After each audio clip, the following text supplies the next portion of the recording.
Welcome to In a Nutshell, the podcast dedicated to all things agricultural consulting. I'm Dylan Brush here with soil genius and ag consultant Bill Brush, and we're delighted to accompany you on this journey where we break down the different aspects of agricultural consulting. In each episode, we'll dive into the realm of agriculture through the eyes of Bill Brush, where consultants like Bill play a vital role in empowering farmers, agribusiness, and agricultural organizations. If you're passionate about agriculture, problem solving, and enjoy a little bit of detective work, this podcast is tailor-made for you. Hello everybody, and welcome back to another episode of Agriculture in a Nutshell. I just wanted to start off by giving a little preview as to what Bill's going to be talking about today, which is the many different types of grapes, ranging from table grapes all the way to wine grapes. So without further ado, let's get right into it. Hey, welcome back again to Agriculture in a Nutshell. And today my topic, I've been doing a lot of different podcasts on different crops. And today I'm going to talk about a generality because I'm going to talk about grapes today. But grapes have many different functions in agriculture. We've got wine grapes, we've got table grapes, we've got raisin grapes, we've got even grapes that they use for grape concentrate, just juice grapes. The first type of grape that Bill's going to get into talking about are wine grapes. And so a lot of things that I talk about in the past and will continue to talk about is how we grow things is really dependent on the purpose that we have for what that crop ends up being. And so, obviously, the difference between a wine grape and a table grape and a raisin grape, all different functions, all have different characteristics and what we're going to be the end use, and even the juice grapes.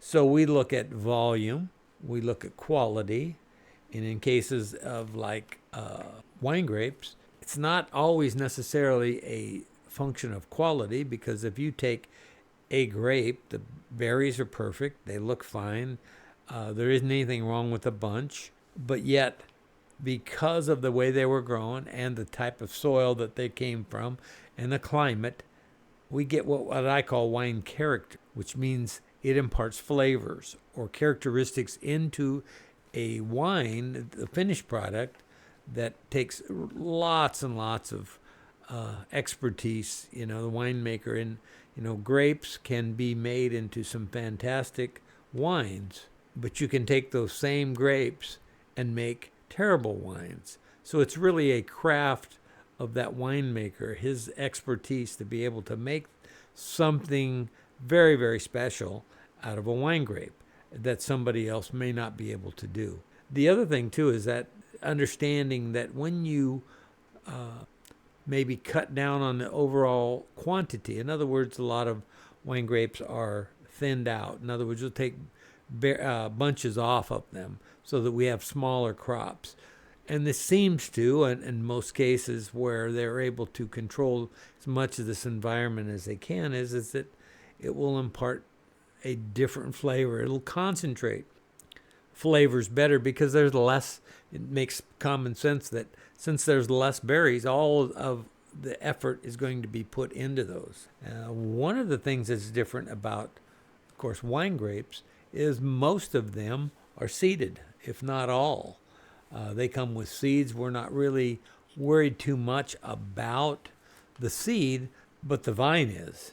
And so we can take away from the quality or that character that we try to do by basically the vine wanting to maximize seed production.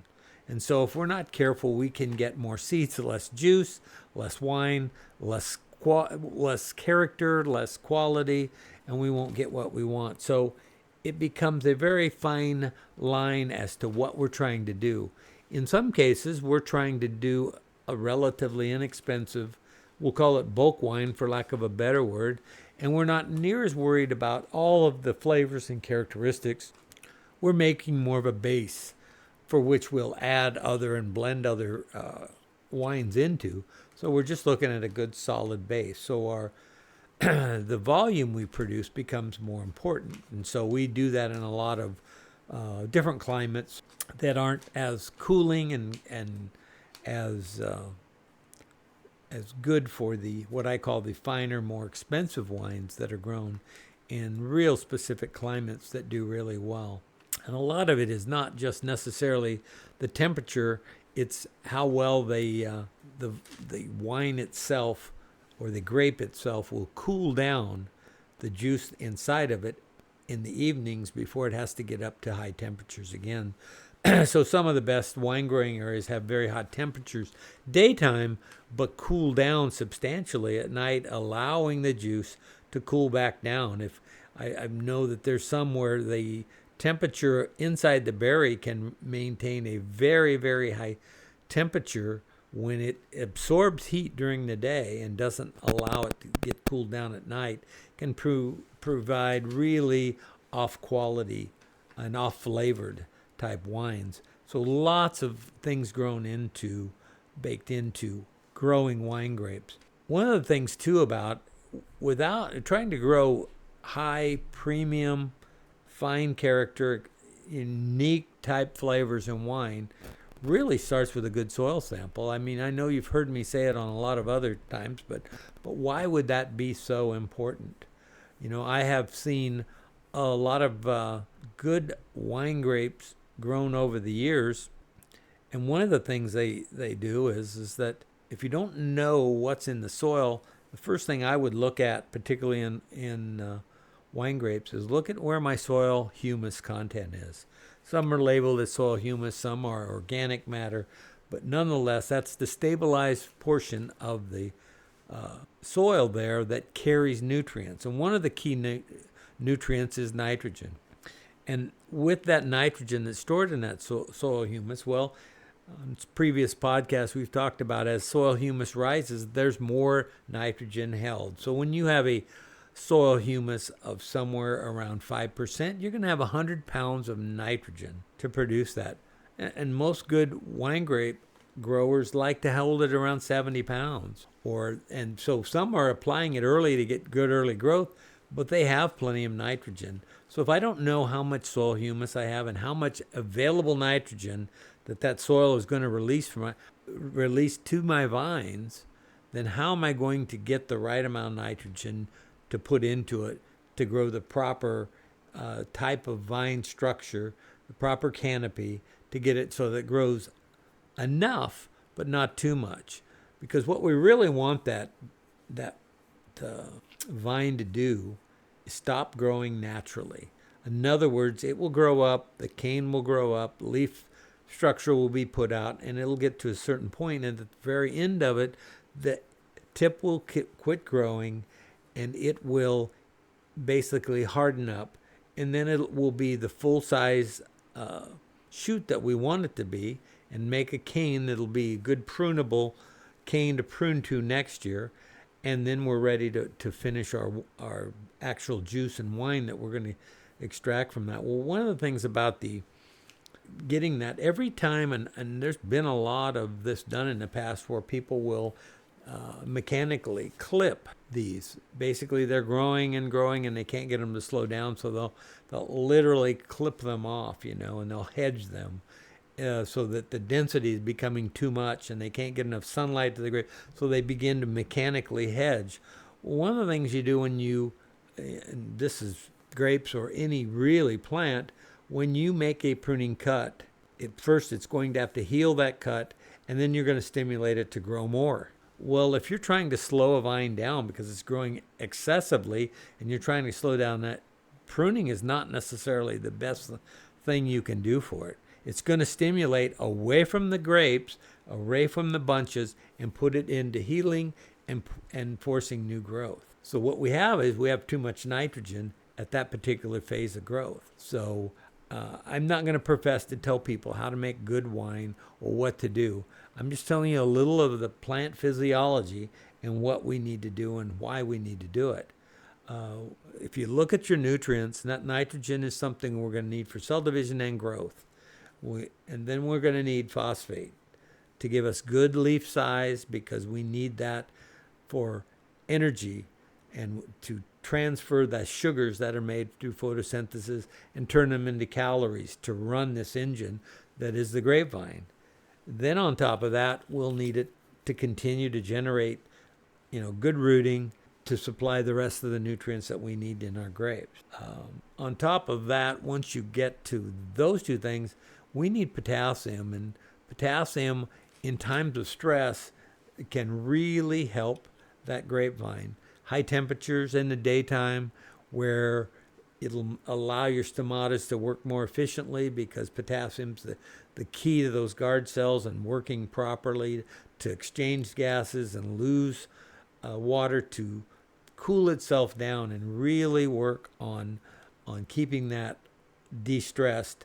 Because when it's stressed, again, those plants being indifferent to what we want them to do, all it's trying to do is produce seed.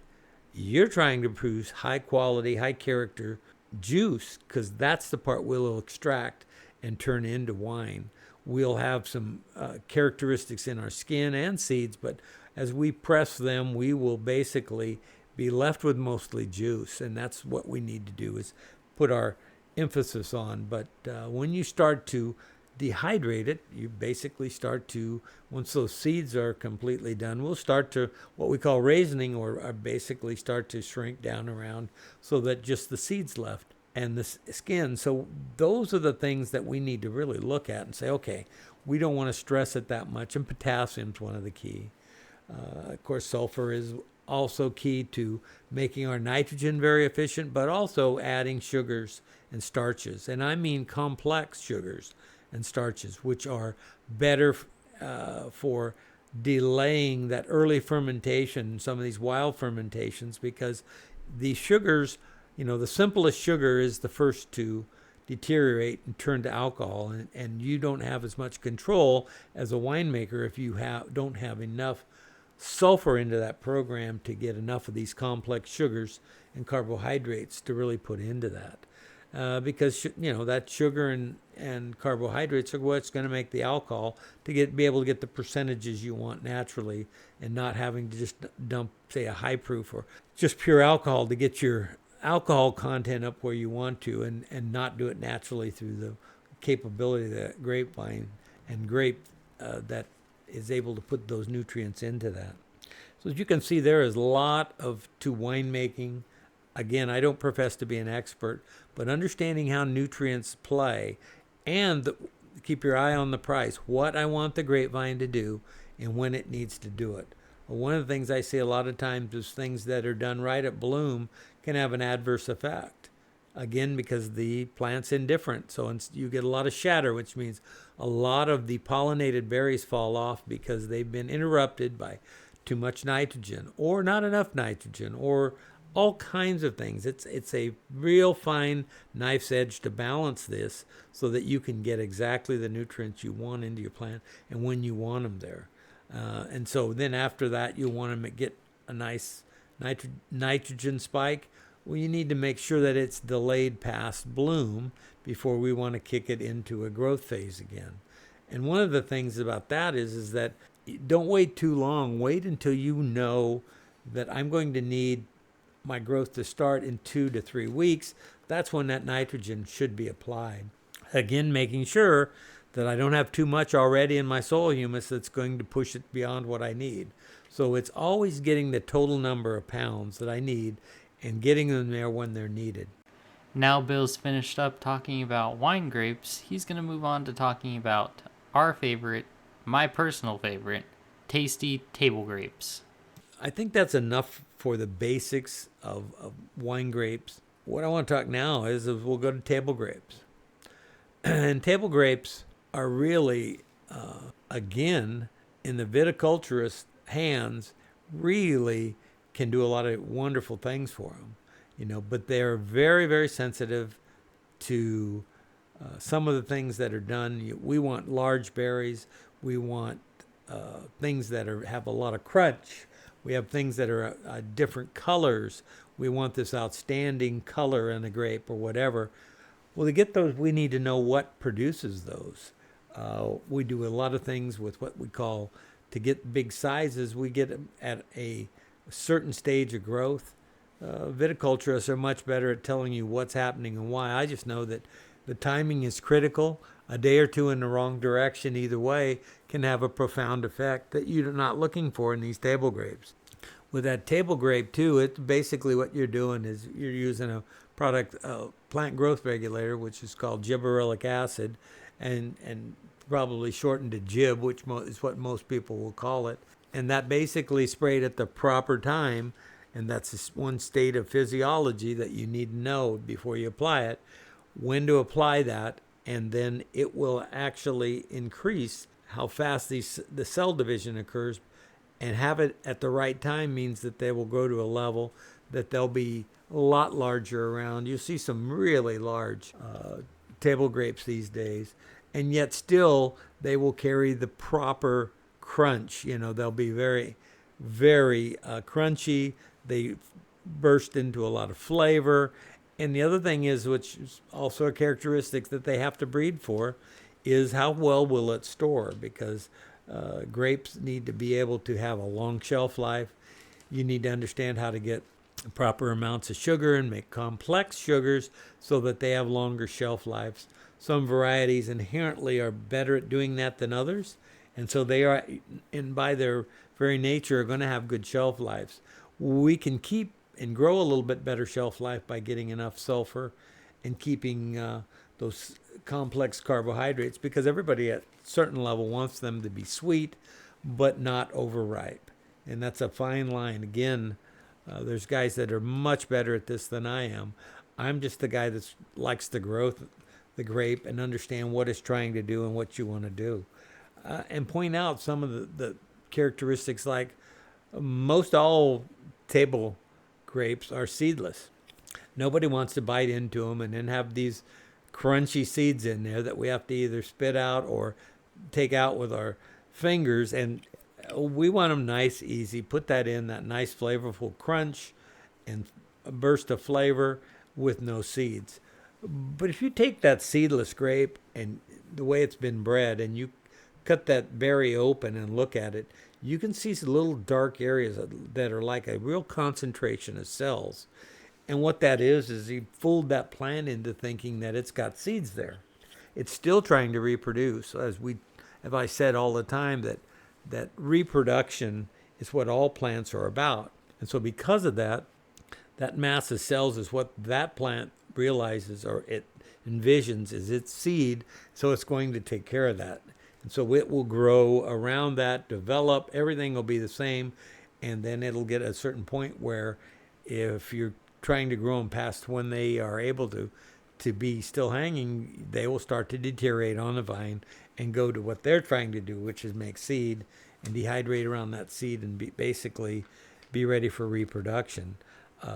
Table grapes, one of the things in addition to that, we've got, green, red, purple. They're multicolors, very pale green to kind of a yellow and people buy them a lot of times based on just how brilliant the color is of them. And because of that color, to get that really expression of color, a lot of times is a function of, or partly a function of a nutrient most people don't consider, which is sodium.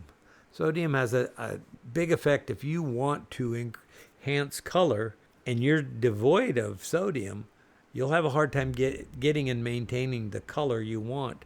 Because when you go to market, people get used to a grape by name has a certain color, and when it's not, and it's too light or too dark or doesn't look like it should, is not as big as I bought the last time, it'll have a direct effect on your marketing. And so you're trying to produce this. Well, sodium, a lot of times it's in the soil or it's in the water, and you're getting it into your plant, so you don't notice that this particular vineyard does fine. I don't add anything extra because you don't need to.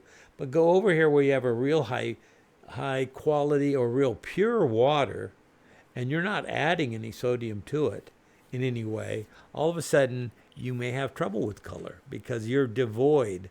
You're actually deficient in sodium, and you can find that from a soil test. And then there are a few things that you can add. Soda nitrate would be one, and a couple other products that you can actually put in a little bit of sodium. And a little's good, a lot's not very good, because it'll basically displace where we'd like to have potassium, which again is another one that's really important for table grapes. So as we look at our nitrogen budget here, what we try to do, I should finish on color. One of the other things that, again, important is potassium, and that's because of the cell wall structure that we can give that and give it strong strength so that we get that really good crunch. But it also, and partly because most sulfur that we put on is with potassium, or for that matter, when we're putting potassium on, it's carrying sulfur. So between the sulfur and the potassium, it's also a big enhancement to color. And so those are the basics. There's a few other micronutrients that can enhance, but those are really what we miss a lot of times because we don't look at sodium as being a color agent. We don't look at potassium necessarily as being a color agent, but they are going to influence color. So like any plant I look at or observe, I always say, okay, where do we start with nitrogen? How much do we need? How much does the plant need? I look at a lot of data from people that have measured the amount needed, and I use their figures to say, okay, where's it coming from? Or do we have any in the water? Do we have any, in our soil humus? We're adding those up, and then how much do I need to add to get to where I need to get, and when do I need to add them? Grapes are really sensitive to nitrogen, and they'll go real vegetative because, again, they're not too concerned about anything except making seeds. So you give it more nitrogen, I'll make a big plant. That'll be a huge canopy. If you're trying to get color, you may have it too shaded where you can't get enough sunlight onto that canopy to actually color up those grapes, because that sunlight will really have a big effect on the darkening, particularly of getting those grapes to darken up and get a brighter or more vibrant color. So you've got that nitrogen to know where you want to do it.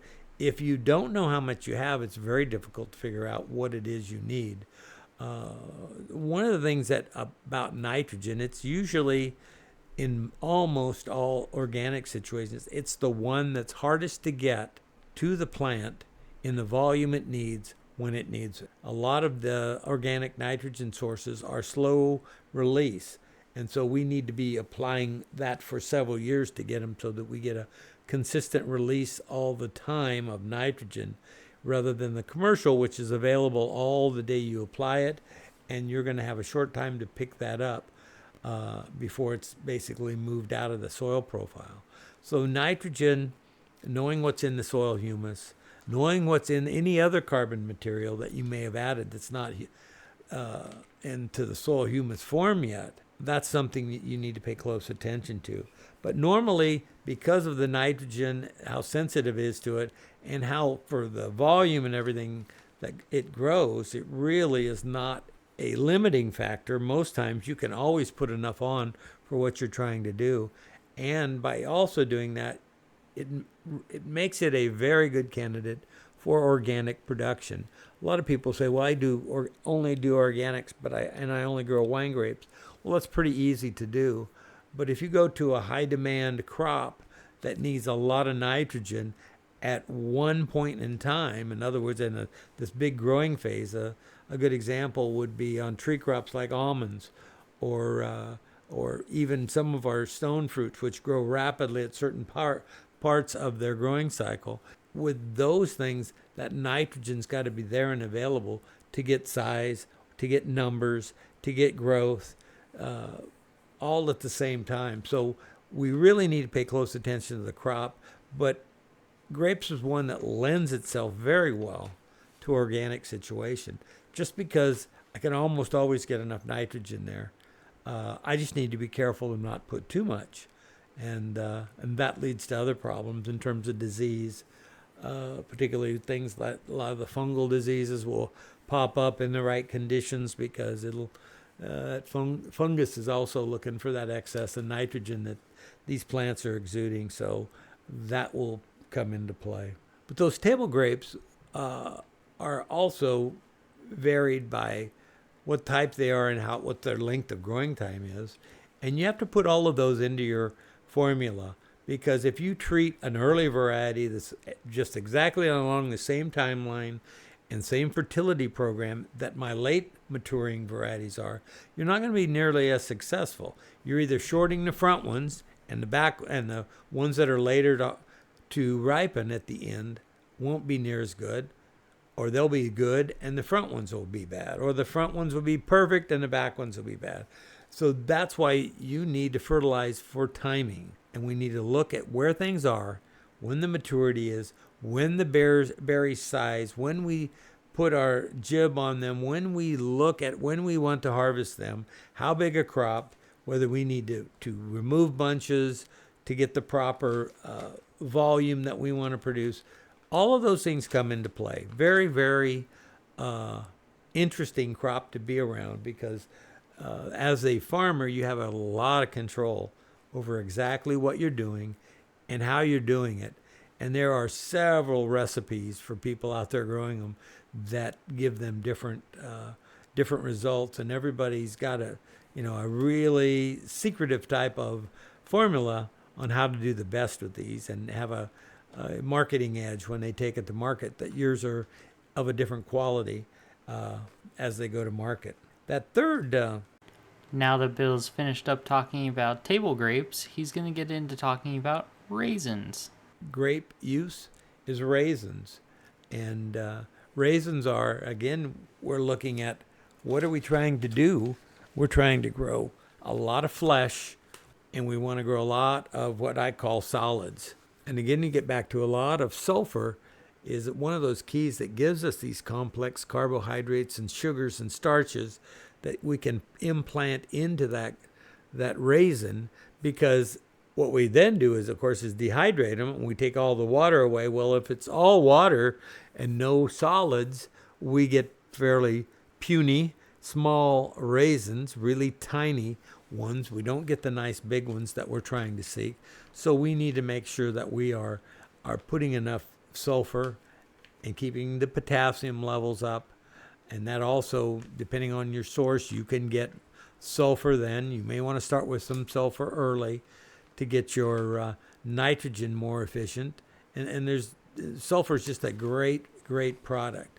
You also need a lot of calcium, and that calcium can also in those raisins be for filling cells, filling the vacuum of cells so that they can enlarge and get larger. Plenty of potassium, give cell wall structure so that it doesn't collapse and turn into just, the raisins are not very good because they're all shriveled to nothing because there's not any cell wall structure. We talk about there's a lot of good iron, and iron usually, unless you have a deficiency, doesn't show up, but it's really raisins are very high in iron, and they get it from the soil, and it's one of the things that they do in their growth. So we have to make sure we have enough iron. And raisins are unique in that we are taking them from its normal juice state, and it's trying to reproduce, even though most all of the raisins, in fact, I think all of them are seedless now. And so you've got it confused again, but again, you're trying to dehydrate it down most of the times in the field or on the vine. There's some drying on the vine that they do now, like cutting the cane and letting them dry naturally and not dropping them on the floor of the vineyard, and actually drying them on sheets of paper, and putting them and then turning them, and it's reduced the cost of handling them a lot. So anyway, it's just another thing that raisins are more and more unique. A lot of them grown in different parts of the world, but here in California, there's still a fair amount grown here in the Central Valley, more to the south where they've got warmer temperatures. So now Bill's going to get into talking about juice grapes. And the last one, and again, remember, here we're looking for solids or things to be left behind in a raisin. Now you go over to the other side, and we want to do a juice grape, one that will squeeze and make what we call, grape concentrate, which is used as flavoring or the base of a lot of flavorings in other, not just juices, but could could be a lot of different products where we're trying to add sweetness on one side, but not having it be very much that we have to add to get that sweetness in there. It could be into several different drinks that you see marketed along there. But remember now, we want juice, but we want sweet juice. So now we still want those sugars and starches, but we want to build volume of water into that, but still have a high enough concentration of, sugars and starches and complex sugars that we don't get them to dehydrate and just lose the water. Once you have water and sugar together, it doesn't dehydrate nearly as fast or nearly as much as you do when you just have water. And so as you grow them and mature them, you're trying to put them in, and you need to understand when the berries are starting to size, we need to make sure we don't short them for water so that it's taking in plenty of water, plenty of sulfur, plenty of potassium, plenty of nitrogen to basically allow the berry to size. Because if the berry can only be filled with so much, it's like putting a lot of liquid into a small berry, not going to happen. It's only going to get so much turgor into that outside berry, the outside covering of that berry and the skin of that. It's not going to go and burst them open. Instead, it will just be smaller. So we want to make sure we're supplying all those things that we need to get there. And again, there's other things we're looking now. There's golden raisins, so we're looking at a different variety, but we're wanting those colors to be sparkling and the right color. I've already heard about how to make color. But there's that, and then there's the darker, regular, normal raisins that you see. And those are, again, drying a lot of times from white, but that skin will dry down to a darker color. Again, a lot of it is in the hands of the farmer and the viticulturist to get that raisin, juice, wine grape, table grape to market so that it is there in the form that you want it to be. So a lot about grapes, just a little bit of information as you go along, understanding that they're really a good crop to grow if you like to have a lot of effect on the outcome and don't just want to be affected by what weather I get to be good, bad, or whatever. So you have a lot of control with watering, fertility, and everything that you put into that crop. You have a tremendous effect on the end product. So that's all for grapes today. Look forward to talking to you soon. Until then, stay curious. Thanks for another absolutely fantastic episode of Agriculture in a Nutshell, Bill. I'm sure that everyone listening absolutely loved to hear what you had to say about the varying types of grapes. For everyone who's listening, please remember to leave a like, comment, and subscribe. And like Bill said, always stay curious.